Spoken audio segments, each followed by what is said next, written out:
la pensée de ce soir, c'est va avec la force que tu as. Amen. Va avec la force que tu as. Et je pourrais aussi dire, parce que on peut renommer cette pensée en n'aie pas peur, je suis avec toi. Amen. N'aie pas peur, je suis avec toi. Alors pourquoi je prends cette pensée ce soir? C'est parce que je pense que le Seigneur veut nous encourager. Donc je disais que je prends ce texte parce que j'aimerais en tout cas encourager quelqu'un ce soir, m'encourager déjà moi-même à traverser peut-être les temps qui sont peut-être compliqués pour certains et les temps qui sont peut-être difficiles pour d'autres. Parce que le Seigneur, il veut être avec nous dans nos combats. N'aie pas peur. Va avec la force que tu as. Amen. Dieu n'est pas loin. Au contraire, il est même tout près de chacun d'entre nous. Et il est avec nous dans chacun de nos combats. Amen. Va avec la force que tu as. Alors, ces paroles ont été données à Gédéon. Et la période dans laquelle Gédéon va recevoir cette parole-là est assez particulière. Le peuple de Dieu vit des temps assez particuliers, assez difficiles. Alors, je vous remets un peu dans le contexte. On est dans Juge 6. Israël, qui a été délivré d'Égypte, qui est passé par le désert, qui est arrivé en terre promise, qui va s'installer. Donc, il va s'installer, ils vont commencer à se reproduire, à s'agrandir, etc. Et au fil des années, on se rend compte que ce peuple-là qui a connu les victoires dans le désert, qui a connu la victoire avec le peuple d'Égypte, va passer par des montagnes russes avec le Seigneur. Un coup, ils sont avec Dieu. Un coup, ils ne sont plus avec Dieu. Dieu vient les délivrer. Ils repartent loin de Dieu. Enfin, du coup, c'est l'inverse. Hein. Un coup, ils sont avec Dieu. Ils ne sont pas avec Dieu. Un coup, et ainsi de suite, ainsi de suite. Et là, ils ne vont pas faire exception. Israël va encore désobéir à Dieu. Ils vont commencer à s'éloigner de tous les préceptes que leurs pères ont reçus de la part de Moïse. Et ils vont commencer à vivre leur vie comme ils le souhaitaient. Ils vont commencer à ériger des autels pour Baal. Ils vont commencer à adorer d'autres dieux, ce que le Seigneur avait prohibé. Et Juge 6, au verset 1 dit, il faisait ce qui était mal aux yeux de Dieu. Les enfants d'Israël firent ce qui était mal aux yeux de Dieu. Et dans leur désobéissance, malheureusement, il y aura des conséquences à la désobéissance. Dieu va les livrer sous le joug des Madianites, qui vont leur mener la vie dure, mais vraiment dure. La Bible nous dit que le peuple d'Israël avait tellement peur des Madianites qu'ils étaient obligés de vivre dans les montagnes, dans des grottes, reclus dans des grottes. Vous imaginez un peu la vie qu'ils devaient mener dans des grottes, dans des montagnes. On nous dit même dans des endroits difficiles à atteindre, au verset 2. Ils n'avaient plus de quoi manger. Parce qu'à chaque fois qu'ils semaient, les Madianites revenaient pour détruire leur production, leur voler leur production. Ils ne laissaient absolument rien. Même pas les bœufs, ni les moutons. Ils leur reprenaient tout. Ils n'avaient plus rien pour manger. Et vous comprenez que cette situation n'était bien évidemment pas viable pour le peuple d'Israël. Ils n'en pouvaient tellement plus. Et je pense que c'est peut-être la bonne attitude à avoir quand on passe par des temps qui sont très compliqués. Quand on est, acculé au mur, la seule solution qu'on a, c'est de se tourner vers l'Éternel. Et ils vont avoir le bon réflexe. La Bible nous dit qu'ils vont se tourner vers l'Éternel, ils vont crier à lui, ils vont dire « Seigneur, secours-nous ». Ils vont se rappeler qu'ils ont un Dieu qui est capable de les délivrer. Ils vont se rappeler qu'ils ont un Dieu qui est capable de les secourir. Et vous savez quoi? Notre Dieu, qui est un Dieu d'amour, il va répondre. Si ce n'est pas un Dieu extraordinaire, ça, le peuple qu'il a abandonné, qu'il a rejeté, qui a décidé de vivre selon les coutumes de d'autres pays, qui vont décider d'ériger des dieux étrangers dans leur vie, quand ils vont revenir à Dieu et quand ils vont se tourner vers Dieu et ils vont crier à lui, il va quand même les répondre. Ça nous prouve à combien notre Dieu, même quand nous, on est faillible, lui ne l'est pas. Lui ne l'est pas. Avec la jeunesse, on a commencé à aborder cette thématique aussi, et on a pris le temps de voir que si on abandonne Dieu, ben malheureusement, on a des conséquences parce qu'il est avec nous si nous sommes avec lui.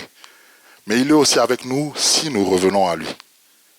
Et notre Dieu est un Dieu extraordinaire, c'est un Dieu d'amour, un Dieu qui ne nous abandonne pas, quelles que soient les circonstances. Amen. Et ça, c'est le Dieu qu'on prie. C'est le Dieu qu'on va encore prier ce soir. Et c'est dans ce contexte-là, ce contexte assez particulier, que Dieu va se manifester. Non seulement il va leur adresser une parole particulière, il va les rappeler pourquoi ils sont dans cette situation. Il va leur dire, mais si vous êtes dans cette situation, c'est parce que j'ai fait ça, je vous ai délivré d'Égypte, je vous ai délivré de la main de l'ennemi, mais vous m'avez abandonné.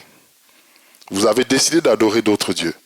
Il va leur rappeler, parce qu'il est important de savoir d'où est-ce qu'on est tombé, pour savoir comment se relever. Il est important de le savoir. Et Dieu va leur dire, voici ce qui n'a pas marché. Mais il ne va pas juste leur laisser avec cette parole. Il va aussi trouver une solution pour eux. Parce que Dieu va se choisir un homme au milieu de ce peuple pour les délivrer de la main des Madianites. Amen. Et j'espère que ce soir encore, Dieu va trouver encore des hommes et des femmes qui sont prêts à se lever pour voir la main de Dieu à l'œuvre au milieu de son peuple. Qui veut être un Gédéon ce soir? Amen. Alléluia. Verset 10, si tu veux bien me l'afficher. Je vous ai dit, je suis l'Éternel votre Dieu. Vous ne craindrez point les dieux des Amoréens. Vous ne craindrez point, on retient aussi le mot, vous ne craindrez point. Dans le pays desquels vous habitez, mais vous n'avez point écouté ma voix.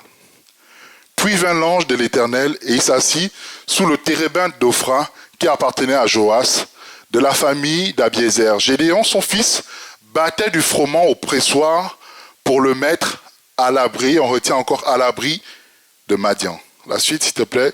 L'ange de l'Éternel lui apparut et lui dit, l'Éternel est avec toi, vaillant héros. Amen. Cette parole est pour quelqu'un ce soir. L'Éternel est avec toi, vaillant héros. Je ne sais pas s'il y a le féminin de héros. Héroïne. Vaillante héroïne alors. L'Éternel est avec toi. La suite. Gédéon lui dit, ah mon Seigneur, si l'Éternel est avec nous, pourquoi toutes ces choses nous sont-elles arrivées? Et où sont ces prodiges que nos pères nous racontent? Quand ils disent, l'Éternel nous a-t-il pas délivrés, nous a-t-il pas fait monter hors d'Égypte? Maintenant l'Éternel nous abandonne et il nous livre entre les mains de Madian. La suite.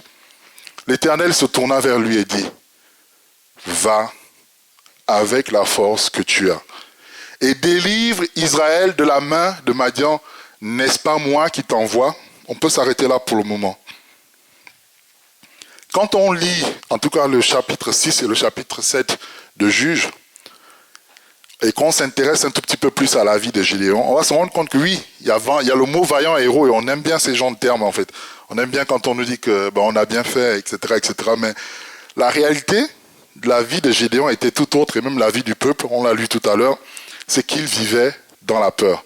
Et vous allez remarquer que tout au long de la vie de Gédéon, l'un des mots, en tout cas le champ lexical qui tourne autour de sa vie, c'est la peur. Il est tout le temps dans la peur. Il se cache, déjà le peuple de Dieu se cache dans les montagnes, ils ont peur des Madianites. Gédéon bat le froment à l'abri, pour le mettre à l'abri des Madianites. Gédéon, qui après avoir entendu une parole de l'ange de l'Éternel, va aller de nuit pour qu'il ne soit pas remarqué, pour aller détruire les autels de Baal qui étaient érigés. Gédéon, qui après avoir vu la main de Dieu à l'œuvre, après avoir demandé à Dieu multiples signes, va quand même dire au Seigneur, est-ce que vraiment, parce que j'ai peur d'y aller quand même. Et le Seigneur va être vraiment un gentleman avec lui, il va lui dire non, écoute, je comprends tes peurs, je comprends tes problèmes et je vais te rassurer. Et le Seigneur a rassuré Gédéon tout au long de son histoire. Chaque fois que Gédéon avait peur, le Seigneur trouvait une solution et trouvait toujours un moyen de l'aider à réaliser que Dieu était plus grand, il était plus fort, il le rassurait. Gédéon a demandé énormément de signes à l'Éternel et Dieu lui a toujours répondu. Mais l'une des premières choses que je trouve extraordinaire, c'est que l'un des premiers signes que Gédéon va demander, c'est « Attends-moi là pendant que je t'offre mon offrande ». Et moi, je ne sais pas pour vous, mais si je demande un signe à l'Éternel, c'est pas « Attends que je t'offre mon offrande ». J'ai envie de dire, fais d'abord que ça soit comme ça ou ceci, prouve-moi que ça. Lui va dire, je t'offre d'abord mon offrande. Et quand il va offrir son offrande à l'Éternel, il va se rendre compte que c'était vraiment l'Éternel qui était devant lui. Amen. Alors, on réagit tous de manière différente vis-à-vis de la peur. On réagit tous de manière différente parce qu'on n'est pas les mêmes, on n'a pas la même histoire, on n'a pas le même bagage. Mais je pense qu'on a déjà tous ressenti ici cette boule au ventre. Pour ceux qui sont en plein examen, quand tu passes un examen et que tu n'as pas bien révisé, on a tous ressenti le stress qui monte et qui peut parfois nous paralyser, n'est-ce pas? À moins que je sois seul dans cette situation. C'est humain d'avoir peur. Je ne dis pas que c'est pas bien de ne pas avoir peur. Au contraire, c'est normal, c'est humain d'avoir peur. Et même la peur est un signal humain qui nous annonce un danger évident. Et ceux qui n'ont pas peur, on dit d'eux qui sont des intrépides. Et c'est des personnes qui sont prêts à faire des choses qui peuvent leur coûter la vie, n'est-ce pas? Mais ici, ce n'est pas de cette peur-là que je parle. La peur que je refuse dans ma vie, c'est la peur qui me soumet. Je n'ai pas envie de vivre une vie de peur. Je n'ai pas envie de vivre une vie de crainte. Je n'ai pas envie d'être dominé par la peur ou d'être dominé ou d'être vaincu par la peur. Je ne veux pas vivre sous le joug de la peur. C'est en fait de cette peur-là que je suis en train de parler ici. La peur empêche l'homme de Dieu, en tout cas le serviteur de Dieu, de rentrer dans sa destinée. L'une des premières réactions qu'ils ont eues, c'est la fuite vers les montagnes. Ils se sont enfuis dans des grottes. La peur oblige le peuple de Dieu à s'enfuir vers les grottes et vont s'éloigner au fur et à mesure de la place que Dieu leur avait prévue.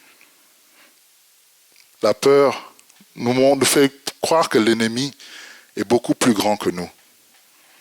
La peur nous fait voir le combat beaucoup plus grand que ce qui ne l'est en réalité. La peur nous handicape. Et quand on commence à avoir peur, on commence bien évidemment, si on voit les combats beaucoup plus grands, nous on se voit beaucoup plus petits. Et on commence à se dévaloriser. On oublie qui nous sommes réellement en Jésus. Gédéon va dire, je suis le plus petit. De la plus petite maison, de la plus petite tribu, vous connaissez le texte. Je suis le plus petit, il va commencer à se dévaloriser. La peur nous empêche de voir les choses par la foi. Je m'aimerais même dire la peur inhibe la foi. La peur nous empêche de voir les choses avec les lunettes du Saint-Esprit. Le Seigneur va lui dire, vaillant héros. Mais lui, il va répondre, Seigneur, je suis trop petit. Je suis trop petit. Alors, vaillant héros, ce soir, sache que tu es vainqueur en Jésus-Christ. Amen. Et quel que soit ce que l'ennemi viendra dire dans ta vie, quelles que soient les pensées, les paroles de crainte qu'il pourra mettre dans ta vie, sache que tu es vainqueur en Jésus-Christ. Amen. Tu as triomphé parce que lui, il a triomphé de toutes les oppressions, de tes ennemis, de toutes tes maladies. Il a triomphé. Donc toi aussi, tu es vainqueur avec lui. Amen. Dans le nom de Jésus, saisissons la victoire. L'ennemi cherche à nous déstabiliser, l'ennemi cherche à nous décourager. Mais nous prenons la victoire. N'acceptons pas de lui laisser du terrain. Amen. Alléluia. Et je vais prendre l'exemple aussi de quelqu'un qui a vécu à peu près la même situation que Gédéon, David. Il va vivre la situation, mais comme je le disais, il ne va pas vivre la peur de la même manière que Gédéon. Vous vous souvenez de ce texte qui se trouve dans 1 Samuel 17 ? le peuple d'Israël va être en face des Philistins. Et les Philistins vont ériger leur armée, et le peuple d'Israël aura aussi son armée en face. Et un des Philistins va sortir des rangs, va se placer devant le peuple d'Israël, et va commencer à proférer des menaces. Des menaces contre le peuple d'Israël pendant 40 jours. Et la Bible nous dit, au verset 11 de Samuel 17, que le peuple d'Israël, en tout cas Saül et ses hommes, étaient effrayés et saisis d'une grande crainte. Ils étaient effrayés, ils étaient saisis d'une grande crainte. Et ça les empêchait d'aller gagner la victoire, d'aller obtenir la victoire. Ils sont restés 40 jours à entendre le Philistin proférer des menaces contre le peuple d'Israël, mais pas seulement contre le peuple d'Israël, mais contre Dieu lui-même. Personne n'a bougé, ni le roi, ni les soldats. Personne n'a bougé, parce qu'ils étaient dans la peur, dans la crainte. Et il se trouve qu'il y avait un homme qui connaissait son Dieu au milieu d'eux. Mais lui aussi, il était le plus petit de sa famille. Mais il ne s'est pas vu comme plus petit de sa famille. C'était le dernier de ses frères. Et on l'envoyait juste aller garder les brebis. C'était ça son métier. Mais lui, il ne s'est pas vu comme ça parce qu'il savait en qui il avait cru. Il savait ce que l'Éternel avait déjà fait dans sa vie. Et quand il va se retrouver dans ce milieu où il va entendre Goliath proférer toutes ces menaces, il va dire, c'est pas normal qu'un impie puisse dire de telles choses à l'encontre de l'Éternel. David était revêtu d'un autre esprit. David n'était pas plus fort, en tout cas, si on regarde son physique, il ne devait pas être plus costaud que ses frères. Au contraire, je ne pense même pas que ce soit lui qu'on aurait mis en première ligne. Mais David n'a pas eu peur de Goliath. David n'a pas regardé à la situation qui était autour de lui. Il n'a pas eu crainte. Il n'a pas comparé son physique avec le physique de Goliath. La Bible nous dit que Goliath faisait plus de 3 mètres, ou près de 3 mètres, qu'il portait un bouclier qui faisait peut-être 2 ou 3 kilos, ou 6 kilos, je ne me souviens plus trop, en tout cas avec une lance impressionnante. Il avait une artillerie lourde qui faisait justement peur à l'armée d'Israël. Mais David n'a pas regardé à cela. Il n'a pas eu peur du physique de l'ennemi. Il n'a pas regardé non plus à son nombre d'années de combat. Il ne s'est pas dit, je ne me suis jamais réellement battu dans une armée. David n'a pas regardé à ça. Il n'a pas eu peur. Il n'a pas attendu que quelqu'un d'autre vienne faire ce que lui pouvait faire. Parce que parfois, quand on se juge trop petit par rapport à une situation, c'est qu'on attend que quelqu'un d'autre le fasse à notre place. Et c'est ce que les frères de David, l'armée de David attendaient, que l'un d'entre eux se dévoue, mais personne ne voulait se dévouer. Mais David n'avait pas cet esprit. Lui-même, il a dit, envoyez-moi. Envoyez-moi. Parfois, on veut le réveil dans notre église. On veut vivre des miracles, on veut vivre des choses extraordinaires. Mais quand on est au jeûne et prière, on laisse ça à d'autres. On veut juste venir récolter les fruits à la fin, dire Alléluia, Amen. Mais quand il faut fléchir le genou, on n'est pas souvent nombreux. Malheureusement, c'est la réalité.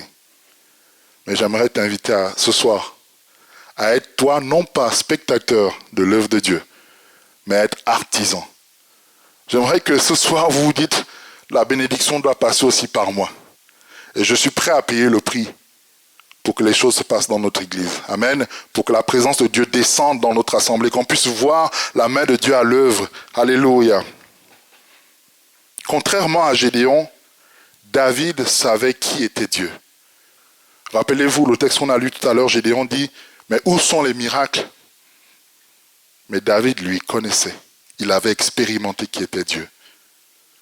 Et parfois, nous chrétiens, alors je parle peut-être pour moi cette fois-ci, on a plus tendance à mieux connaître le combat, l'ennemi, le problème, que la puissance elle-même de Dieu qui est capable de nous délivrer.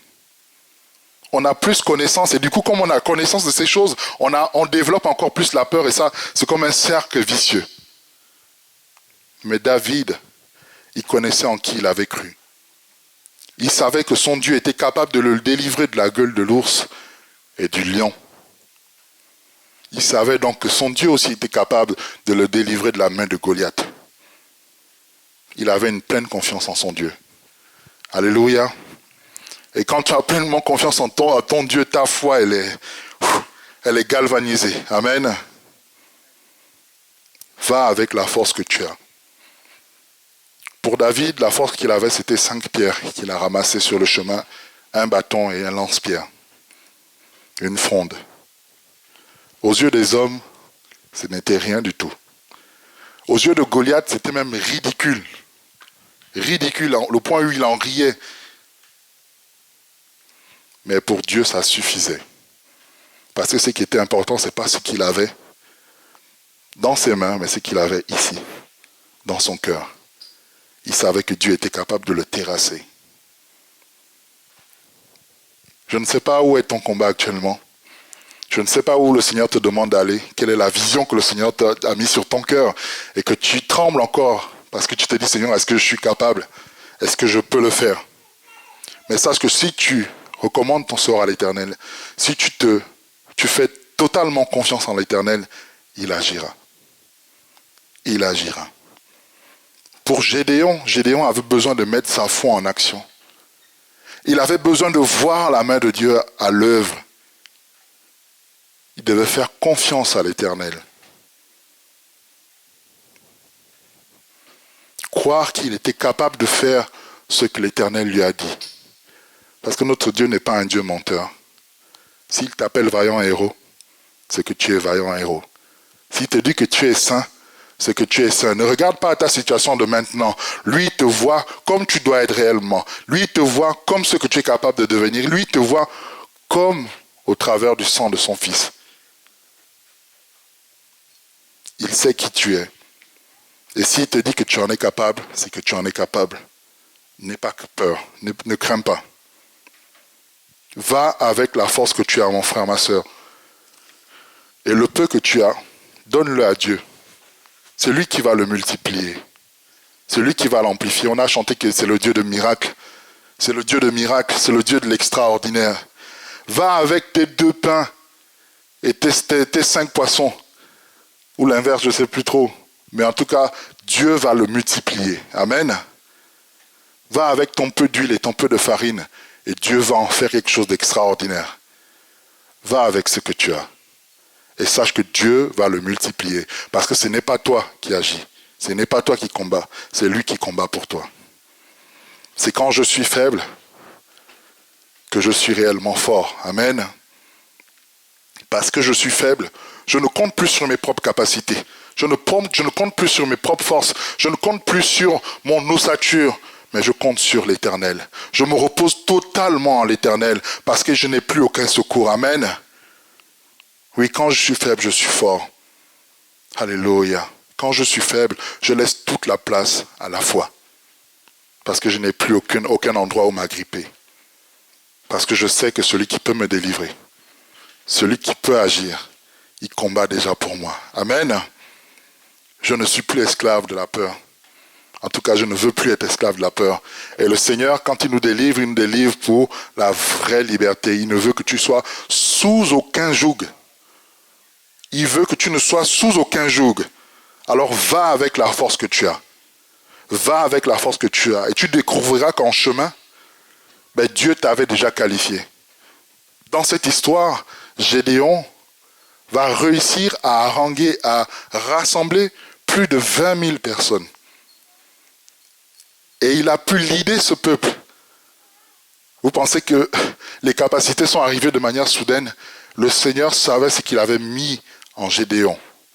Le Seigneur sait ce qu'il a mis en toi. Alors s'il te donne une vision, va, n'aie pas peur. Parce qu'il sait les talents, les dons et les capacités qu'il a mis en toi. Amen.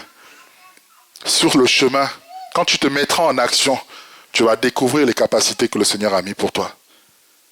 En toi plutôt. Les talents qu'il a mis en toi. C'est quand tu seras aussi en mouvement que tu vas voir que, comme tu n'as pas attendu que d'autres se lèvent, tu vas voir que, en fait, il y en a beaucoup. Beaucoup d'entre nous qui sommes peut-être aussi en attente de la même chose que toi et ils vont se lever en même temps que toi. Amen. Lorsque Gédéon s'est mis en mouvement, 20 000 hommes l'ont suivi. Plus de 20 000 hommes parce qu'on nous dit qu'il a renvoyé près de 20 000 hommes. Dieu nous trouve des compagnons de combat en fonction de nos combats aussi. Amen. Parfois, quand on demande d'élever la voix dans l'assemblée, ce n'est pas parce que juste on aime entendre les belles voix, non. C'est parce que ta prière va galvaniser la prière de l'autre. Va galvaniser. Et quand tout le monde se met à prier, c'est le feu de Dieu au milieu de nous. Amen. Amen. Que ce soir, quelqu'un prenne aussi la victoire dans la prière, qu'il ose élever la voix dans le nom de Jésus. Alléluia. Ce que j'aime avec ce texte, et je finis avec ça, c'est que Dieu ne partage sa gloire avec aucun homme. Gédéon avait pu haranguer, comme j'ai dit tout à l'heure, plus de 20 000 hommes. Mais il va leur dire, ce n'est pas avec ces 20 000 hommes-là que tu vas délivrer le peuple d'Israël. Tu vas épurer. Tu vas épurer. Il n'en restera que 300. Parce qu'il va dire une chose, de peur qu'ils ne s'enorgueillissent et qu'ils pensent que c'est de leur force qu'ils ont pu déjouer les plans des Madianites. Pour que la gloire revienne seulement à l'Éternel. David, avec ses petites pierres, va réussir à terrasser Goliath. Avec sa super armure, son artillerie d'hommes de guerre. Gédéon, avec 300 hommes, il va vaincre des Madianites dont on disait, et les peuples environnants, parce qu'il n'y avait pas que des Madianites, il y avait aussi des Amalécites et des Bédouins qui étaient dans ce lieu. Ils étaient plus nombreux que des sauterelles. Donc, vous imaginez l'image avec 300 hommes. Ils ont réussi à les vaincre. Si ça, ce n'est pas la main de l'Éternel, je ne sais pas ce que c'est. Ce soir aussi, j'aimerais te dire qu'avec ta prière, tu es capable de renverser des montagnes. Tu es capable de renverser des montagnes. Manifeste ta foi. Crois en l'Éternel. Je peux t'inviter pour le chant. Avec ta prière ce soir, tu es capable de renverser les œuvres de l'ennemi. Amen. Est-ce qu'on se lèverait, on prendra ce chant ensemble? Non, je ne suis plus esclave de la peur. Je suis enfant de Dieu. Alléluia. Je veux qu'en moi, il n'y ait plus rien qui m'empêche de croire en l'Éternel. Je veux qu'en moi, il n'y ait plus rien qui m'empêche de croire en ce que l'Éternel est capable de faire, au miraculeux que l'Éternel est capable de faire.